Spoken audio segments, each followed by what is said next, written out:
Hello everyone. आज आम अष्टम श्रेणी ज्यामिति बहीर परिमितर 5K थियोरिटिकल पार्टी पढ़ू। चलतु आम 5K कौन थियोरी अच्छी पढ़ा। घनवस्तु बा बहुफलकर घनफल। पूर्व भिडियो आम कौन देखते घनवस्तु बा बहुफलकर क्षेत्रफल देखते तार एक कौन वर्ग एकक लिखा जाता कि घनफल एक घन एकक लिखा। चलतु पढ़ा आरंभ करवा। प्रतिदिन तुम्हें बही इटा पत्थर खंड पेंडु लुहा नली रोल बाड़ी और बाक्स इत्यादि पदार्थ बा वस्तु मान संस्पर्श में आसुअछ। जो पदार्थ को समतल भूमि पृष्ठ में रखिले पदार्थर किछि अंश भूमि को लगी रहे और अन्य भागटी शून्य बा वायु बा जल मध्य स्थान अधिकार कर रहे से पदार्थ को घन पदार्थ कहुए। यह तुम्हें जानिछ। प्रत्येक घन पदार्थ वायुरे जलरे बा शून्य किछि स्थान अधिकार करिथाए। यही अधिकृत स्थानर परिमाप को घन पदार्थर आयतन बा घनफल कहुए। आम जाचे दुईटी रेखाखंड को सेमानंकर दैर्घ्य मध्यम दुईटी वर्गचित्र बा आयतचित्र को सेमानंकर क्षेत्रफल मध्यम तुलना कर सेहीपरि दुईटी घनवस्तु मध्य तुलना कला बेले सेमाने वायुरे बा जलरे बा शून्य अधिकार करिथिबा स्थान अर्थात सेमानंकर घनफल मध्यम होइथाय। अर्थात घनफलर अर्थ कौन आम देखा।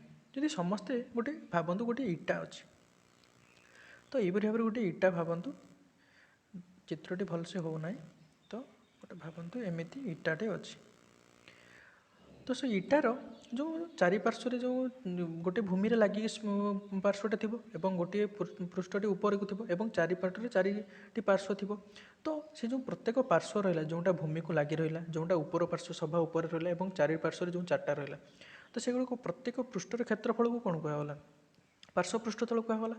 एवं पार्श्व पृष्ठतल क्षेत्रफल कहले आमको ऊपर को जो पृष्ठटा खुला हो रही है तले जो पृष्ठटी भूमि सहित लगी रही से दुटी को छाड़ीदेवा बाकी चारिपटे जो चारोटी पृष्ठ रहा ताहारी क्षेत्रफल भाविया। कि जब समग्र पृष्ठतल कह तो कौन हम ना ऊपर युक्त चारिपटर थी चारोटी क्षेत्रफल युक्त चट्टाण जो इटार जो पार्श्वटा लगे तार क्षेत्रफल। तो या द्वारा आम क्षेत्रफल तो जानीपारे कि घनफल कौन घनफल कौन ना भूमिटे जदि आम गोटे पेपर को सपोज गोटे पेपरटी तले भूमि पड़ी रही तो सी तार केवल क्षेत्रफल थी दैर्घ्य प्रस्थ थी कि से पेपर उपर आम गोटे किसी उच्चता सृष्टि करवा पेपर उपर पेपर उपर पेपर उपर पेपर उपर रखी चलिए 20-30टा पेपर रखिपर ताले गोटे किसी मटई आसो किसी पेपर उंचा ही तो से जो मटई से जो उच्चता रहा सेटा आम जब गुणन करदे दैर्घ्य प्रस्थ सहित क्षेत्रफल जब सहित जब आम उच्चता गुणन करदे ताले से केते आयकार बा केते सीमा दखल करछि से वायुरे किंबा केते कौन केते जगह दखल करछि तो से जो स्थानर परिमापटा को आम घन कहवा।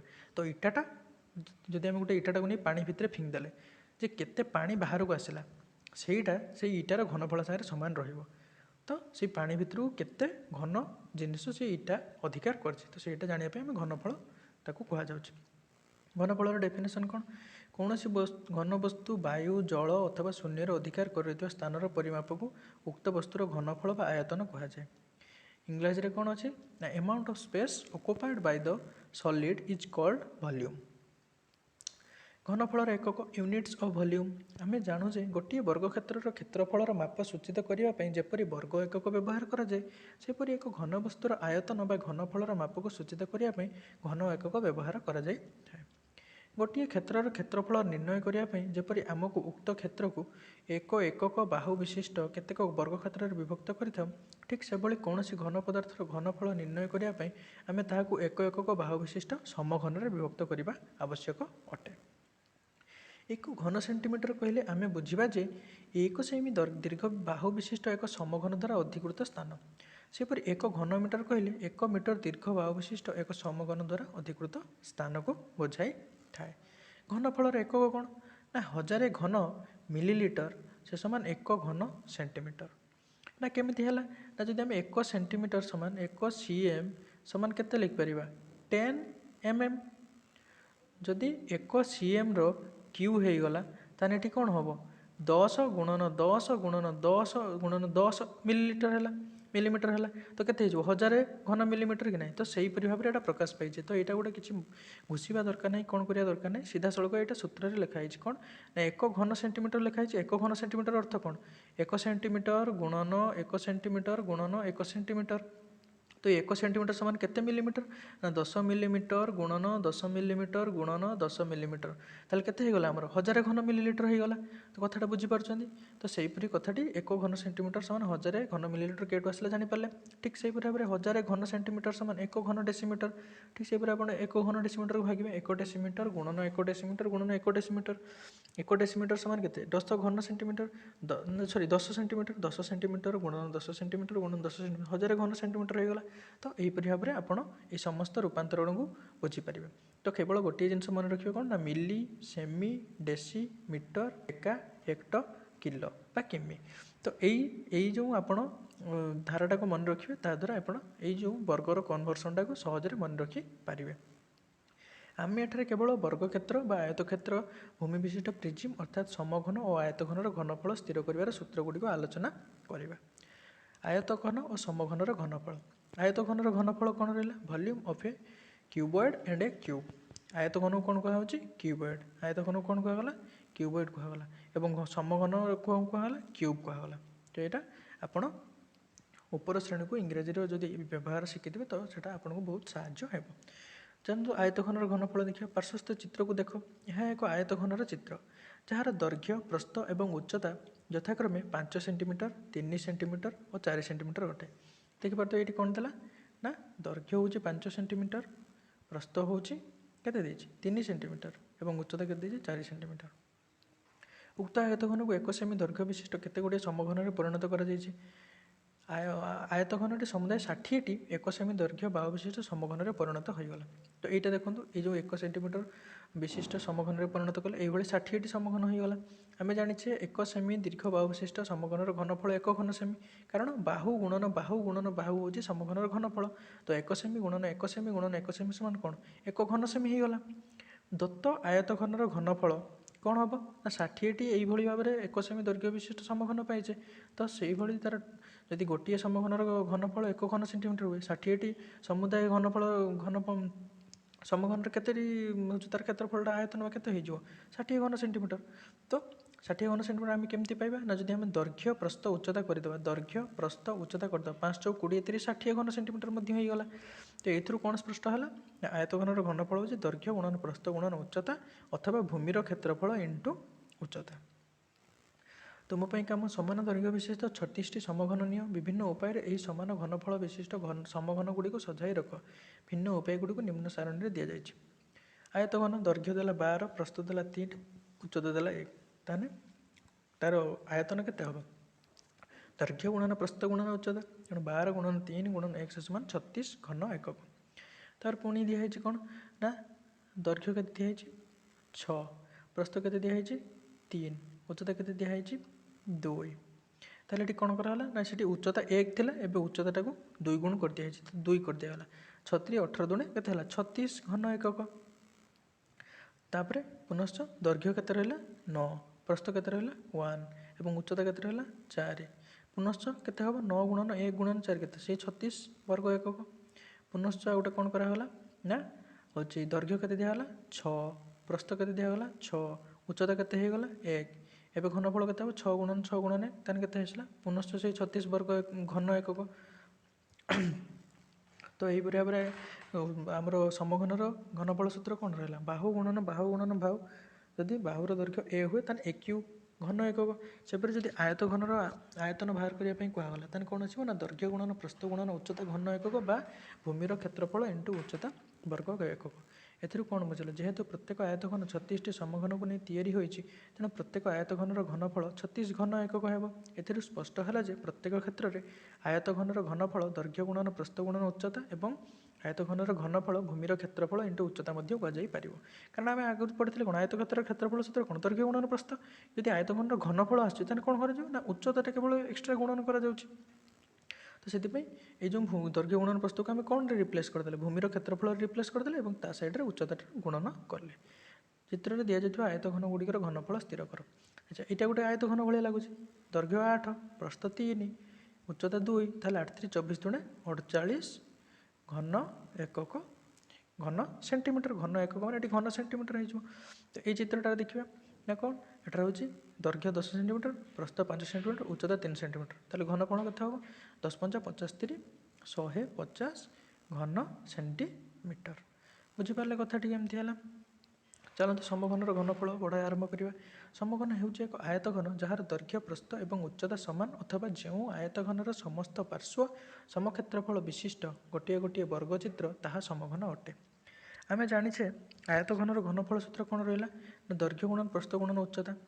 ସମଘନର ଘନଫଳ କ'ଣ ରହିବ ନା ଯଦି ଆମେ ଆୟତଘନରୁ କେମିତି ଗୋଟେ ସମଘନରେ ପରିଣତ କରିପାରିବା ନା ଯଦି ତାର ଦୈର୍ଘ୍ୟ ପ୍ରସ୍ଥ ଏବଂ ଉଚ୍ଚତା ସମାନ ହୁଏ। ତ ଦୈର୍ଘ୍ୟ ଜାଗାରେ ଆମେ ଏଲ୍ ଏକକୁ ଲେଖିଲେ ପୁଣି ପ୍ରସ୍ଥ ଜାଗାରେ ଏଲ୍ ଏକକୁ ଲେଖିଲେ ଏବଂ ଉଚ୍ଚତା ଜାଗାରେ ଏଲ୍ ଏକକୁ ଲେଖିଲେ ତାହେଲେ ଏଠି କ'ଣ ଆସିଲା ଏଲ୍ ଗୁଣନ ଏଲ୍ ସମାନ ଏଲ୍ କ୍ୟୁ ଘନ ଏକକ ହେଇଗଲା କାରଣ এই ସମଘନର ଦୈର୍ଘ୍ୟ ପ୍ରସ୍ଥ ଉଚ୍ଚତା ସମସ୍ତ ସମାନ ହୋଇଥାଏ। ନିମ୍ନ ସମଘନ ଗୁଡ଼ିକର ଘନଫଳ ସ୍ଥିର କର। ସମଘନର ବାହୁର ଦୈର୍ଘ୍ୟ ଯଦି 4 ସେଣ୍ଟିମିଟର ଅଛି ତାହେଲେ ଘନଫଳ କେତେ ହେବ 4 ଗୁଣନ 4 ଗୁଣନ 4 ସମାନ 64 ଘନ ସେଣ୍ଟିମିଟର। ଯଦି ସମଘନର ବାହୁର ଦୈର୍ଘ୍ୟ 1.5 ମିଟର ଅଛି ତାହେଲେ କ'ଣ ହେବ ନା 1.5 ଗୁଣନ 1.5 ଗୁଣନ 1.5 15 15 225 225 × 15 ଯେତିକି ହେବ ସେତିକି ଘନ ହେବ।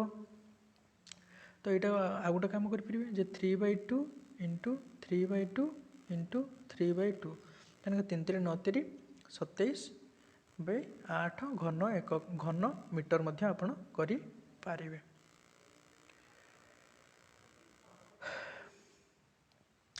ତାପରେ ତୁମ ପାଇଁ କାମ 64 ଗୋଟି ସମଘନଫଳ ଏକ ଘନ ସେମି ବିଶିଷ୍ଟ ସମଘନ ନିଅ। 4 ଗୋଟି ସମଘନକୁ ଯୋଡ଼ି ଗୋଟିଏ ଆୟତଘନ ପ୍ରସ୍ତୁତ କର ଯାହାର ମାପ 4 ସେମି 1 ସେମି 1 ସେମି ଅର୍ଥାତ୍ ଦୈର୍ଘ୍ୟ 4 ସେମି ଥିବ ପ୍ରସ୍ଥ 1 ସେମି ଏବଂ ଉଚ୍ଚତା ବି 1 ସେମି ହୋଇଥିବ। ଏଭଳି 4 ଗୋଟି ଆୟତଘନକୁ ପାଖାପାଖି ରଖି ଗୋଟିଏ ନୂତନ ଆୟତଘନ ପ୍ରସ୍ତୁତ କର ଯାହାର ମାପ 4 ସେମି × 1 ସେମି ହେବ ଅର୍ଥାତ୍ 4 ସେମି ହେଉଛି ଦୈର୍ଘ୍ୟ 4 ସେମି ପ୍ରସ୍ଥ ଏବଂ 1 ସେମି ଉଚ୍ଚତା ହୋଇଥିବ। ସୋପାନ 3 ଦ୍ୱାରା ପ୍ରସ୍ତୁତ ଏପରି 4 ଗୋଟି ଆୟତଘନକୁ ଉପରକୁ ଉପର ରଖି ପୁନଶ୍ଚ ଏକ ନୂତନ ଆୟତଘନ ତିଆରି କର ଯାହାର ମାପ 4 ସେମି × 4 ସେମି ହେବ। ଏହି ଆୟତଘନ 64 ଗୋଟି ସମଘନକୁ ନେଇ ତିଆରି ହୋଇଥିବାରୁ ଏହାର ଘନଫଳ 64 ଘନ ସେଣ୍ଟିମିଟର ଅର୍ଥାତ୍ ଆୟତଘନର ଘନଫଳ କ'ଣ ହେବ ନା 4 ସେମି × 4 ସେମି × 4 ସେମି ସମାନ ଦୈର୍ଘ୍ୟ ଗୁଣନ ପ୍ରସ୍ଥ ଗୁଣନ ଉଚ୍ଚତା। ଏଠାରେ ଆୟତଘନର ଦୈର୍ଘ୍ୟ ଇକ୍ୱାଲ୍ ଟୁ ପ୍ରସ୍ଥ ଇକ୍ୱାଲ୍ ଟୁ ଉଚ୍ଚତା କେଉଁଥିରେ ନା ଗୋଟେ ସମଘନରେ ତ ହୋଇଥିବାରୁ ଉକ୍ତ ଆୟତଘନଟି ଏକ ସମଘନ। ଏହାର ଘନଫଳ 4ର ହୋଲ୍ କ୍ୟୁବ୍ ଘନ ସେଣ୍ଟିମିଟର ଅର୍ଥାତ୍ ସମଘନର ଘନଫଳର ସୂତ୍ର କ'ଣ ରହିଲା ନା ବାହୁର ଦୈର୍ଘ୍ୟର ହୋଲ୍ କ୍ୟୁବ୍ ଘନ ଏକକ।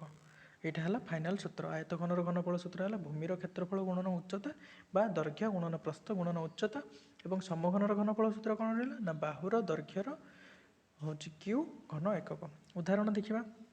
ଉଦାହରଣ 5 ଗୋଟିଏ ପାଣି ଟାଙ୍କିର ଭିତର ପାଖର ଦୈର୍ଘ୍ୟ ପ୍ରସ୍ଥ ଉଚ୍ଚତା ଯଥାକ୍ରମେ 75 ସେଣ୍ଟିମିଟର 60 ସେଣ୍ଟିମିଟର 46 ସେଣ୍ଟିମିଟର। ତେବେ କୁଣ୍ଡଟିରେ କେତେ ଘନ ସେମି ଜଳ ରହିବ ଏହାକୁ ଲିଟରରେ ପ୍ରକାଶ କର। ଆଉ କ'ଣ ଦିଆଯାଇଛି ନା 1 ଘନ ସେଣ୍ଟିମିଟରରେ 1 ଲିଟର ୱାଟର ରହେ। ଏଇଟା ମନେ ରଖିବେ ଯେ 1 ଘନ ସେଣ୍ଟିମିଟର 1 ଲିଟର ୱାଟର ରହେ ଏବଂ 1 ଯେଉଁ ଘନ ମିଟରରେ 1 କିଲୋ ଲିଟର ୱାଟର ରହିଥାଏ। ତ ଏଇଟା ମନେ ରଖିବେ ଇମ୍ପୋର୍ଟାଣ୍ଟ ଜିନିଷଟା। ଚାଲନ୍ତୁ ଦେଖିବା ପାଣି ଟାଙ୍କିର ଭିତର ପାଖରେ ଦୈର୍ଘ୍ୟ କେତେ ଦେଇଯାଇଛି 75 ପ୍ରସ୍ଥ କେତେ ଦେଇଛି 60 ଉଚ୍ଚତା କେତେ ଦେଇଛି 46 ତାହେଲେ ଜଳର ଆୟତନ କେତେ ରହିବ ନା ଦୈର୍ଘ୍ୟ ଗୁଣନ ପ୍ରସ୍ଥ ଗୁଣନ ଉଚ୍ଚତା 75 × 60 × 46 ଘନ ସେଣ୍ଟିମିଟର ତାମାନେ 207,000 ଘନ ସେଣ୍ଟିମିଟର। ଆଚ୍ଛା ଏତିକି ଘନ ସେଣ୍ଟିମିଟର ହେଲେ କିନ୍ତୁ ଆମକୁ ଦତ୍ତ କ'ଣ ଅଛି ଏଇଟା ଦତ୍ତ ଅଛି ଆମକୁ ଯେ 1000 ଘନ ସେଣ୍ଟିମିଟର 1 ଲିଟର ରହେ ତ 1 ଘନ ସେଣ୍ଟିମିଟର କେତେ ରହିବ 1/1000 ତାପରେ এই ଯେଉଁ 20700 ଘନ ସେଣ୍ଟିମିଟର ରହିବ ଗୁଣନ 20700 ତାହେଲେ ଯେତିକି ହେଲା ସେତିକି ଆନ୍ସର କେତେ ଆସିଲା 207 ଲିଟର ପାଣି ରହିବ। ଉଦାହରଣ 6 15 ସେମି ଦୀର୍ଘ ବାହୁ ବିଶିଷ୍ଟ କେତେ ଗୋଟି ସମଘନାକୃତି ଧାତବ ପଦାର୍ଥ 1.5 ମିଟର × 90 ସେଣ୍ଟିମିଟର × 75 ସେଣ୍ଟିମିଟର ମାପ ବିଶିଷ୍ଟ ଏକ ଆୟତ ଘନାକାର ବାକ୍ସରେ ସଜାଡ଼ି ରଖି ହେବ। ତ ଆଗେ ଆମେ ସମଘନର ଘନ ବାହାର କରିଦେବା ଏବଂ ତାପରେ ଯେଉଁ ବାକ୍ସର ଆୟତନଟା ବାହାର କରିବା। ତ କେତୋଟି ବାକ୍ସ ରହିବ ଜଣାପଡ଼ିଯିବ ନା ସମଘନ ଗୋଟେ କ'ଣ କୁହାଯାଇଛି ଗୋଟେ ବାକ୍ସର ଦୈର୍ଘ୍ୟ ଦେଇଛି ଯେ ତାର ଦୈର୍ଘ୍ୟ 1.5 ମିଟର ପ୍ରସ୍ଥ 90 ସେଣ୍ଟିମିଟର ଏବଂ ଉଚ୍ଚତା 75 ସେଣ୍ଟିମିଟର ତାହାରି ଭିତରେ 15 ସେଣ୍ଟିମିଟର ଦୀର୍ଘ ବାହୁ ବିଶିଷ୍ଟ କେତୋଟି ସମଘନ ରହିପାରିବ ଏ କ୍ୱେଶ୍ଚନଟା ସେମିତି ପଚାରିଛି। ତାହେଲେ ଦେଖିବା ନା ପ୍ରଥମେ ସମଘନର ଆୟତନ ବାହାର କରିଦେବା। ସମଘନର ଆୟତନ କ'ଣ ରହିଲା 15ର ମାନେ ବାହୁର ଦୈର୍ଘ୍ୟର ଘନ ବର୍ଗ ଏକକ ଘନ ଏକକ ତାମାନେ ବାହୁର ଦୈର୍ଘ୍ୟର କ୍ୟୁ ତାମାନେ 15ର କ୍ୟୁ 15 × 15 × 15 225 225 × 15 3375 ଘନ ସେଣ୍ଟିମିଟର ହେଲା। ଗୋଟିଏ ସମଘନର ତାର ହେଉଛି ଏଇଟା ଘନଫଳଟା ଏତିକି ହେଲା।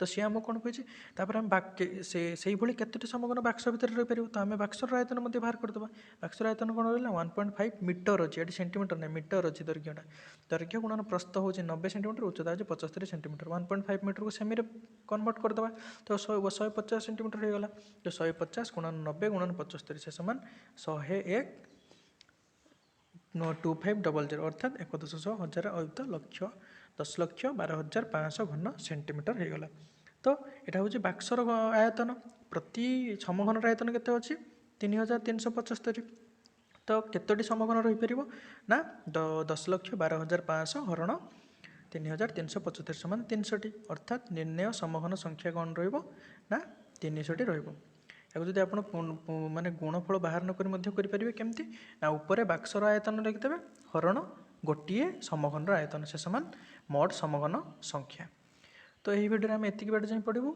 एवं जहाँ भी किसी आपंकर डाउट रोचे तो आप आमको कमेंट सेक्शन में जनातु ना आम उत्कल आई टेलीग्राम ग्रुप अच्छी से आप जॉइन करी आमको निजर डाउट पचारि पारे और विषय मध्य समस्त क्वेश्चन पढ़ी एग्जाम को जातु जपरी कौन भी गोटे क्वेश्चन आपंकर भूल न हो जदि आप चैनल को सब्सक्राइब करना तो चैनल को सब्सक्राइब करनी एवं ऑल नोटिफिकेशन ऑन कर दिंतु जो द्वारा समस्त वीडियो नोटिफिकेशन आपको पाखक आसो धन्यवाद।